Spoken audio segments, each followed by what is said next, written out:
দর্শক, রাজনীতিতে একটা সুখবর হচ্ছে, স্বতন্ত্র নামে রিফাইন্ড আওয়ামী লীগ ও জাতীয় পার্টিকে ৮০ আসন দেওয়ার যে প্রজেক্ট ছিল, যে ষড়যন্ত্র ছিল, এইসব প্রজেক্টের প্রমাণ থাকে না, এগুলো নানানভাবে ডিপ স্টেট থেকে বা নানান সিস্টেমে আমরা এগুলো জানি।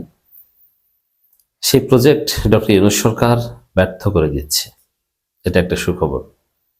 কারণ দেখেন, নির্বাচন নিয়ে অনেক গোষ্ঠী খেলছে। এখানে সবচেয়ে বড় খেলাটা খেলছে ভারত। ভারত তার সমস্ত শক্তি এখানে প্রয়োগ করছে। আর ভারত এই খেলাটা খেলার সুযোগ পাচ্ছে বিএনপির কারণে। যেহেতু তারেক রহমান ভারতের সাথে গোপন চুক্তি করে বাংলাদেশে এসেছেন এবং ইন্ডিয়ান হেজিমনিকে কন্টেইন করার প্রতিশ্রুতি দিয়েছেন, এজন্য ভারতের যে শক্তি বাংলাদেশে, তো ভারত কিভাবে বাংলাদেশের নির্বাচনের মেকানিজম করে, এখনো ইউনূসের আমলে কিভাবে খেলে, এই জিনিসটা আগে বুঝেন, তারপরে আসি তারা কি করতে চেয়েছিল আর ইউনূস কি করেছে। প্রশাসনে ভারতের দালাল আছে, প্রশাসনের সব সেক্টরে আছে। সেনাবাহিনীতে ভারতপন্থী অফিসার আছে, এখনো ঊর্ধ্বতন অফিসারদের বেশিরভাগই ভারতপন্থী, এটাও আপনাকে মানতে হবে। আর সিভিল অ্যাডমিন আর পুলিশ অ্যাডমিন বলেন আর যে অ্যাডমিন বলেন, সব জায়গায় ভারতের দালালের অভাব নেই। কেন অভাব নেই? সাপোজ আমাদের পুলিশের কথা বলি, পুলিশের এসপি বা ওই ঊর্ধ্বতন যত অফিসার বলি, তাদের মধ্যে হাসিনার গত প্রায় ১৬ বছরে চাকরি করেছে এবং এখনো তাদের চাকরি আছে, এই সংখ্যাটা ৯০ থেকে ৯৫%। অ্যাডমিনও সেম। কতজনের চাকরি গেছে হাসিনার দালালি করার জন্য? শতকরা ৫%ও না, ১-২%, ২-৪ জনের চাকরি গেছে। দেন পুলিশের ওই বিপ্লব কুমার, তারপরে ওই অমুক থানার ওসি, যাত্রাবাড়ি থানার ওসি, তারপরে ডিবি হারুন, এরকম হাতে গোনা কয়েকজন, এবং আইজি টেজি সহ কয়েকজন পালিয়েছে। এটা আপনি ২%ও হয় কিনা, টোটাল পুলিশের যে জনশক্তি তার ২%এরও চাকরি যায় নাই। এর মানে হাসিনার আমলে যারা ছিল তারা সবাই কিন্তু আছে। আপনি সিভিল অ্যাডমিনের কথা যদি বলেন, আজকে যারা ডিসি হয়েছে তারা কি হাসিনার আমলে ওএসডি ছিল? ১৫ বছর কি তারা পালাতক ছিল? না, এরা সবাই চাকরি করেছে এবং শেখ মুজিবকে আব্বা আব্বা মেনেছে। এটা আমি অন্যায় মনে করি। শেখ মুজিবকে জাতির জনক, নানা, শেখ হাসিনাকে মাননীয় মাননীয় বলে মুখে ফেনা তোলা, এটা ভাই আমরাই করতাম, করতে বাধ্য হতাম। কিন্তু আমরা যে কতটা আওয়ামী বিরোধী বা হাসিনা কত ক্ষতি করেছে এটা তো আপনারা জানেন। আর আমরা জামাত শিবির পক্ষে অ্যাক্টিভিজম করতাম, এটা ইউ নো দ্যাট। কিন্তু এটা সবাই, জামাতের আজকে যারা নেতা সবাই, যারা চাকরি করেন সবাইকে এটা করতে হয়েছে। সেই জায়গায় এই প্রশাসনের হাসিনার আমলে যারা ছিল তারা সবাই আছে। এখন কিভাবে টিকে আছে? একদম চিহ্নিত যারা অল্প কয়েকজন বহিষ্কার হয়েছে, কিন্তু বাকিরা বিএনপির কাঁধে ভর করে ভালোভাবে বহিষ্কার হয়েছে। এবং এটা নিয়ে বিএনপি তো ইন্টারনাল গ্রুপিং আছে, এটাও আমি জানি। এই তথ্য বিএনপির লোকজনই আমাকে দিয়েছে যে বিএনপিতে প্রশাসনে দুইটা গ্রুপ, একটা হচ্ছে নব্য বিএনপি আর একটা হচ্ছে পুরনো বিএনপি। পুরনো বিএনপির অনেকে ওএসডি ছিল অথবা চাকরির মেয়াদ শেষ, তাদেরকে চুক্তিভিত্তিক নিয়োগ দেওয়া হয়েছে, তাদের খাওয়া নেই। নব্য বিএনপির লোকজনই সুপ্রিমেসি বা তারাই ডমিনেট করছে। এই নব্য বিএনপি গুলো ছিল আওয়ামী লীগ, কিন্তু এখন বিএনপি সেজেছে, তারা এখন প্রশাসন নিয়ন্ত্রণ করছে। এই জন্যে খালেদা জিয়া পরিবারের কোনো একজনকে নাকি তারা সরিয়ে দিয়েছে কোনো একটা জায়গা থেকে, নব্য বিএনপি। তো নব্য বিএনপির সাথে কেউ পারে না। এই নব্য বিএনপি যেগুলো দেখেন, এগুলোই হচ্ছে ভারতের দালাল।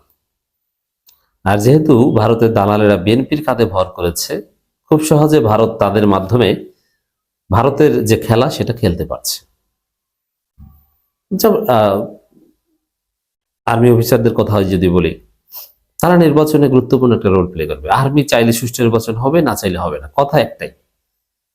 পুলিশ অ্যাডমিন তারাও যদি চায় যে নির্বাচনে কারচুপি করবে, পারবে না যদি আর্মি চায়। এক আর্মি প্রত্যেকটা ভোট কেন্দ্রে 5 জন, কিচ্ছু না, কোনো অফিসার লাগবে না, যা সাধারণ সৈনিক লাঠি নিয়ে দাঁড়িয়ে যাবে আর বলবে যে এক বিন্দু পরিমাণ ভোট কারচুপি অন্যায় করার যে চেষ্টা করবো, পিটিয়ে পাছা লাল করে দিব। কোন রিটার্নিং অফিসার, সহকারী রিটার্নিং অফিসার, কেউ একটু উল্টাপাল্টা করার সাহস পাবে না। বিএনপির কোনো সন্ত্রাসী তাও কোনো এজেন্ট বের করে দেওয়া বা জাল ভোট দেওয়ার সাহস পাবে না। কারণ ওখানে জামাত তো আছেই ন্যায়ের পক্ষে। যা সেনাবাহিনী এই কথাটা বললে, কারণ সেনাবাহিনীর ঊর্ধ্বতন অফিসারদের একটা বড় অংশ ভারতপন্থী। তারা সিস্টেমে এই যে গত প্রায় 1.5 বছর সেনাবাহিনীকে দৈঞ্চা বানিয়ে রেখেছে। সেনাবাহিনীর কোনো কার্যকর ভূমিকা দেখেছেন? কত মব, কত অন্যায়, কত অবৈধ অস্ত্র এগুলো উদ্ধারে নাম কষ্ট একটু লোক দেখানো ভূমিকা। ম্যাজিস্ট্রেসি পাওয়ার নিয়ে বসে আছে, কিন্তু চান্দাবাজি শূন্যের কোঠায় নামিয়ে আনতে পেরেছে, সামাজিক বিভিন্ন অপরাধ শূন্যের কোঠায় নামিয়ে আনতে পেরেছে। অথচ এই সেনাবাহিনী 111-এর সময় সামাজিক অপরাধ, চান্দাবাজিকে একদম শূন্যের কোঠায় নামিয়ে এনেছিল। এই সেম ম্যাজিস্ট্রেসি পাওয়ার নেই।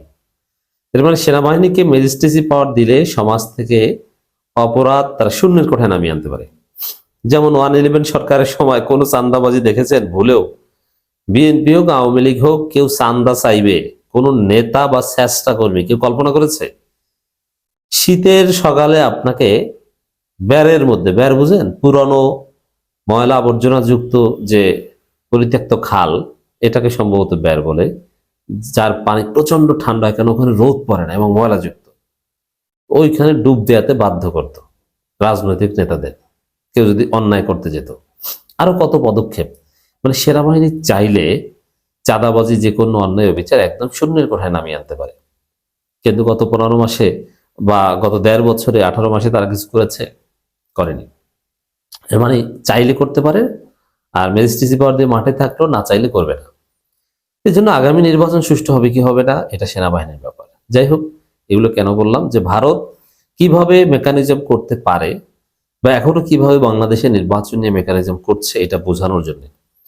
ভারত চায় একটা পরিকল্পনা, যে এইরকম সিস্টেম করে আগামী নির্বাচন তো আওয়ামী লীগ মুক্ত হয়ে গেল, এতে তো কোনো সন্দেহ নাই, তবে 80 জন আওয়ামী এমপিকে জিতিয়ে আনতে হবে কাউকে স্বতন্ত্র পরিচয়ে।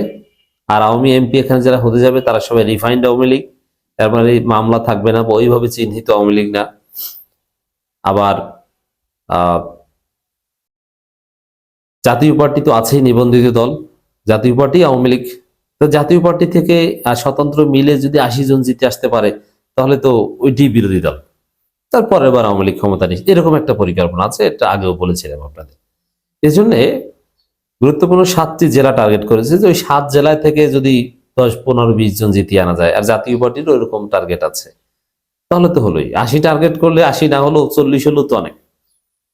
এখন এখানে যেমন গোপালগঞ্জ, বৃহত্তর ফরিদপুর, ওই জায়গাগুলোর হিসাব নিকাশ এমন যে আওয়ামী ব্যানারে বা আওয়ামী লীগের কেউ রিফাইন মামলা নাই, কেউ দাঁড়াতে পারলে, যেহেতু ওখানে বিএনপি জামাত উভয় দুর্বল, আওয়ামী লীগের জেতার সম্ভাবনা বেশি থাকবে, এটা রিয়ালিটি। আর বিএনপি আকাম করতে করতে তাদের জনপ্রিয়তা শূন্যের কোঠায়, মানে মারাত্মক কমে গিয়েছে। আর জামাত দুর্বল, শক্তিশালী প্রার্থী নেই। এই জায়গায় ওখানে আওয়ামী লীগ স্বতন্ত্র হওয়ার সম্ভাবনাই বেশি। আর জাতীয় পার্টি যদি আওয়ামী লীগ রূপে হাজির হয়, বিভিন্ন জায়গায় জিততে পারে, এটা রিয়ালিটি আছে। এরকম একটা প্ল্যান নিয়ে গেছিল, কিন্তু না, সেই প্ল্যান ব্যর্থ করে দিচ্ছে ইউনূস। খবর, গোপালগঞ্জের স্বতন্ত্র প্রার্থী শিমুল ঢাকায় আটক। এবারে ওই রিফাইন্ড আওয়ামী লীগ যারা স্বতন্ত্র প্রার্থী হয়েছে তাদের অনেককে, এবং একদম কট্টর আওয়ামীপন্থী জাতীয় পার্টি, তাদেরকে কিন্তু ইউনূস নির্বাচন করতে দিচ্ছে না, দাঁড়ালো গ্রেপ্তার করছে। খেলা কিন্তু এইভাবে চলছে।